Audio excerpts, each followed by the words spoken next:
Can a woman have a penis? Yes. It's going to take them a long time on the National Health Service to get rid of it, but that's another separate problem. All right. I think we'll leave it on a woman can have a penis. People can I think you're lacking nuance and complexity about a pretty complicated Not really. You couldn't have been clearer.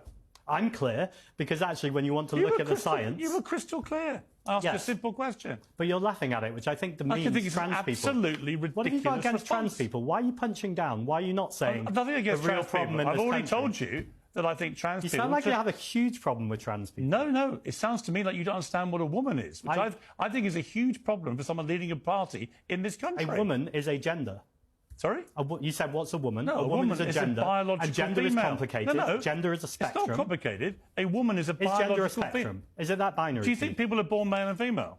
Not necessarily. Oh, for God's sake. I think it's more complicated than that. It's not more complicated, Zack. Well, it's not more complicated than that if you're a TV show host who wants to make it binary and ridiculous. Zack, you're going to have to work this stuff out, if you want to have a nuanced conversation that actually reflects science, you know, when I asked you if you want to be Prime Minister, there is not a cat in hell's chance of you ever becoming Prime Minister if you don't know what a woman is. Well, you'll see us going up in the polls. We're the most favourable party in London right now, so let's see about that. Why do you start going out tomorrow with your big campaign that women can have penises? I'm going to be going out tomorrow with my big campaign about inequality in this country between the multimillionaires and billionaires and working class communities who are really suffering. When people see you say to me, women have a penis, well, because you're trying to distract from inequality, and actually I think most people don't care about the conversation if you want to be Prime Minister, they just care about the fact they want to put food on the table. You are a fast emerging trans people. You are a fast emerging politician in this country.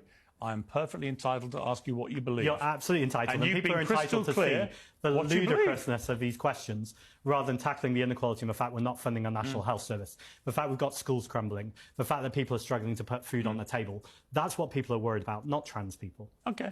Actually, they're worried about women's rights. I'm worried about women's rights too, but as I said, I offered several times to talk about the police force. I offered several times to talk about the inequality pay gap. You want to talk about other things, I get that. I want to talk about women's rights. Let's have a conversation about women's rights, but let's not talk about trans women specifically. You think women have penises? You said to me, can a woman have a penis? Yeah. And I said, yes. So if they're transitioning, for instance, then of course a woman can have a penis. It's complete bullshit. When were you a doctor or an expert in women's rights or UK science? Supreme Court has made it crystal clear. But that's not the Supreme Court's job. The Supreme Court's job is to look at legislation lay down the law and then of the make land. a legal ruling. OK. So you know more than the Supreme Court? Well, yes, actually, in this case, yes,